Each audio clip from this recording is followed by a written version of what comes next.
Assalamualaikum warahmatullahi wabarakatuh. Perkenalkan, nama saya Sanatu Sasabila dari kelas Fatwa dan Jurisprudensi kelas B.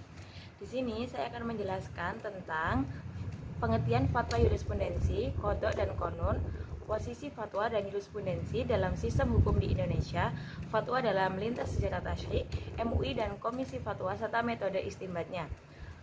Untuk materi pembahasan selanjutnya ada organisasi NU, Lajnah Bahsul Masail dan metode istinbat hukum.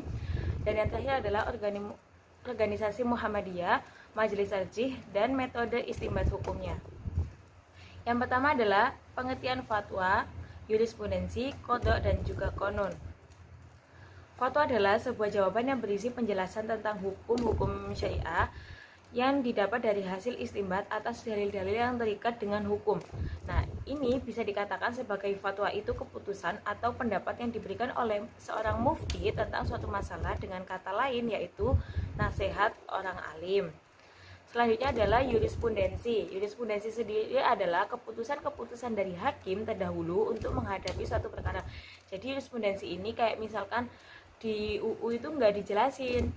Tapi jurisprudensi ini adalah putusan hakim yang terlebih dahulu, jadi bisa merujuk pada ini.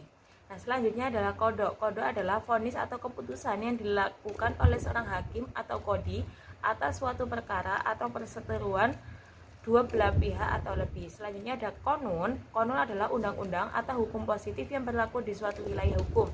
Nah, konun ini berlaku di suatu negara Islam. Bisa saja bersumber dari sejumlah hasil fatwa atau gabungan dari beberapa mazhab fikih, namun yang telah distandarisasi atau dibakukan dengan terbentuk aturan yang rinci, terdiri dari bab, pasal, ayat, butir, dan seterusnya. Nah, sekarang ada ruang lingkup. Ruang lingkup fatwa bersifat umum tapi tidak mengikat seluruh umat. Kalau misalkan jurisprudensi terbatas pada pengadilan, kodok terbatas pada pihak perkara maksudnya, dan konun terbatas pada Provinsi Ningro Aceh Darussalam. Selanjutnya adalah posisi. Di sini ada posisi fatwa dan jurisprudensi dalam sistem hukum di Indonesia. Fatwa, kedudukan fatwa MUI sebagai peraturan perundang-undangan pasal 1 angka 2 Undang-Undang Nomor 12 Tahun 2011 tentang pembentukan peraturan perundang-undangan menjelaskan bahwa peraturan perundang-undangan adalah peraturan tertulis yang membuat hukum norma yang mengikat secara umum dan dibentuk atau ditetapkan oleh lembaga negara atau pejabat yang berwenang melalui prosedur yang ditetapkan dalam peraturan perundang-undangan. Nah, fatwa MUI bukanlah hukum negara yang mempunyai kedaulatan yang bisa dipaksakan bagi seluruh rakyat. Akan tetapi, fatwa MUI juga tidak mempunyai sanksi dan tidak harus ditaati oleh seluruh warga negara. Sebagai sebuah kekuatan sosial politik yang ada dalam infrastruktur ketatanegaraan, fatwa MUI hanya mengikat dan ditaati oleh komunitas umat Islam yang mempunyai ikatan terhadap MUI itu sendiri. Legalitas fatwa MUI pun tidak bisa dan mampu memaksa harus ditaati oleh seluruh umat Islam. Selanjutnya adalah jurisprudensi. Jurisprudensi ini sebagai sistem hukum di Indonesia, jurisprudensi merupakan salah satu sumber hukum yang ada di Indonesia selain undang-undang ya, traktat dan doktrin serta yang lainnya. Nah, jurisprudensi sebagai acuan hakim dalam memutuskan suatu perkara yang kurang jelas sumbernya atau tidak adanya sumber hukum yang mengatur terhadap suatu masalah tertentu. Jurisprudensi bersumber hukum baik sistem common law maupun civil law. Nah, selanjutnya peran dan kedudukan jurisprudensi ini adalah sangat penting dilihat dari jurisprudensi sebagai pengisi kekosongan hukum serta mengerjakan atau mempertegas suatu hukum yang kabur atau kurang jelas serta mewujudkan kapasitas hukum bagi pencari keadilan. Nah, selanjutnya ada fatwa dalam lintas sejarah tasyrik. Fatwa mulai diperlakukan saat era kerasulan Rasulullah berakhir, yakni setelah wafatnya Rasulullah SAW. Namun, keberadaan sahabat Rasulullah, para tabi'in dan tabi'ut tabi'in memudahkan umatnya bertanya setiap permasalahan hukum Islam. Antara ijtihad dan fatwa, ijtihad mengacu kepada para cendekiawan yang mencari pendapat mengenai penerapan hukum. Adapun fatwa mengacu pada peran sosial seorang mujtahid sebagai konsultan dalam perkara hukum dan hampir dengan peran qadha atau hakim. Selanjutnya, fatwa tersebut didasarkan pada kitab Allah, kemudian disebut atau dilanjutkan oleh oleh atau kadang-kadang didasarkan pada ijtihad Nabi sendiri sesuai bimbingan dan petunjuk dari Allah. Bentuk kedua inilah yang setelah Nabi Muhammad SAW wafat, tugas-tugas berfatwa hadis para sahabatnya, fatwa tersebut kemudian dikenal dengan fatwa sahabi. Fatwa sahabi ya, karena yang memfatwa itu adalah para sahabat-sahabat. Setelah masa sahabat berakhir, kegiatan berfatwa dilanjutkan oleh tabi'in. Generasi ini adalah mereka yang sempat berguru pada tokoh-tokoh keilmuan dari generasi sahabat. Setelah masa tabi'in, fatwa berkembang melalui para imam-imam mujtahid dan mengikutinya. Pada masa ini, masalah-masalah fikih mulai dibukukan. Masalah-masalah yang dibukukan merupakan formulasi dari persoalan yang telah ditetapkan dalam Al-Quran dan hadis. Fatwa sahabat dan fatwa-fatwa mujtahid sebagai hasil ijtihad mereka pada waktu itu. Perkembangan selanjutnya adalah pada era modern ditandai dengan munculnya para ulama kontemporer seperti Yusuf Al-Qaradawi dan Wahba Zuhail. Selanjutnya adalah MUI dan Komisi Fatwa. MUI adalah lembaga swadaya masyarakat yang mewadahi ulama, zuama, dan cendekiawan Islam di Indonesia.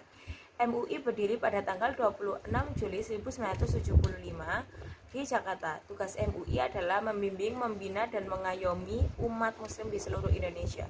Hal tersebut sempat menjadi stigma yang melekat pada MUI.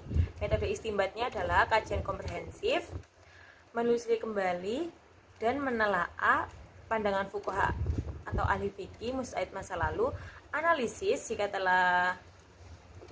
selanjutnya jika telah jelas hukumnya dan dalil-dalilnya, maklum min al-din bi ad-darurah, maka komisi fatwa akan menetapkan fatwa dengan menyampaikan hukum sebagaimana apa adanya, mendiskusikan dan mencari titik temu jika ternyata pada perbedaan pendapat atau masail khilafiyah di kalangan ulama mazhab. Ijtihad kolektif di antara para anggota komisi fatwa jika ternyata tidak ditemukan pendapat hukum di kalangan mazhab atau ulama. Dalam hal terjadi perbedaan pandangan di antara anggota komisi fatwa dan tak tercapai titik temu, maka pencapaian fatwa tetap dilakukan. Penetapan fatwa senantiasa memperhatikan otoritas pengaturan hukum oleh syariat serta mempertimbangkan kemaslahatan umum serta tujuan penetapan hukum atau maqasid asy-syariah. Selanjutnya adalah Komisi Fatwa MUI. Ini adalah sebuah komisi yang bertugas untuk membentuk fatwa-fatwa MUI. Nah, pada masa awal pembentukan MUI pada tahun 1975, komisi fatwa berjumlah 7 orang dari wakil ulama dan ormas Islam. Jumlah ini terus berubah setiap pergantian kurun waktu pengurusan komisi fatwa 5 tahun sekali ya. Nah, di sini yang pada tahun 2005 sampai 2010 beranggotakan sebanyak 41 orang. Tugas komisi fatwa adalah merunding dan mengeluarkan fatwa mengenai persoalan-persoalan hukum Islam yang dihadapi masyarakat. Persidangan komisi fatwa diadakan menurut keperluan atau bila MUI telah diminta pendapatnya oleh umum atau oleh pemerintah mengenai persoalan-persoalan tertentu dalam hukum Islam. Untuk mengeluarkan fatwa biasanya diperlukan sekali sidang, dan bisa saja dalam sekali persidangan bisa saja dalam sekali persidangan bisa menghasilkan beberapa fatwa.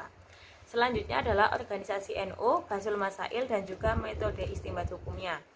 Organisasi NU sendiri atau kepanjangan adalah Nahdlatul Ulama, adalah sebuah organisasi Islam terbesar di Indonesia. Organisasi ini berdiri pada 31 Januari 1926 Masehi atau 16 Rajab 1344 di Surabaya, dan bergerak di bidang keagamaan, pendidikan, sosial, dan ekonomi. Basul Masail ini adalah lembaga pengkajian masalah-masalah keagamaan, suatu lembaga dalam Jami'iyah Nahdlatul Ulama yang menghimpun, membahas, dan memutuskan permasalahan yang menuntut kepastian hukum yang dalam bidang fikih mengacu kepada mazhab 4 yaitu Hanafi, Maliki, Syafi'i, dan juga Hambali. Selanjutnya istinbat hukumnya ada yang pertama adalah taklid qauli atau mengambil pendapat ulama dalam kitab-kitab fikih muktabaroh, dan yang kedua adalah taklid manhaji yaitu menetapkan hukum yang tidak ditentukan dalam kitab muktabaroh dengan metode yang bila digunakan ulama yang muktabar. Selanjutnya adalah organisasi Muhammadiyah, Majelis Tarjih, dan juga metode istinbat hukumnya. Organisasi Muhammadiyah sendiri merupakan suatu gerakan Islam dakwah amar ma'ruf nahi munkar yang bersumber dari Al-Quran dan Sunnah. Organisasi ini didirikan oleh Kiai Haji Ahmad Dahlan pada tanggal 8 Zulhijjah 1330 Hijriah bertepatan dengan tanggal 18 November 1912 di kota Yogyakarta. Berdirinya Muhammadiyah adalah karena alasan-alasan dan tujuan-tujuan sebagai berikut, yakni membersihkan Islam di Indonesia dari pengaruh dan kebiasaan yang bukan Islam, reformasi ajaran dan pendidikan Islam, mempertahankan Islam dari pengaruh dan serangan luar.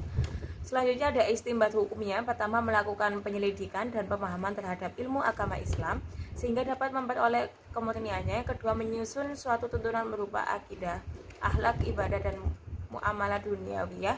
Ketiga, memberikan sebuah fatwa dan petuah yang baik atas dasar adanya permintaan maupun tarjih yang dilakukan sendiri. Keempat, menyalurkan perbedaan aspirasi atau keyakinan pada aspek keagamaan ke arah yang lebih membawa kemaslahatan. Kelima, meningkatkan kualitas ulama. Keenam, urusan lain dalam bidang keagamaan yang diserahkan oleh pemimpin persyarikatan.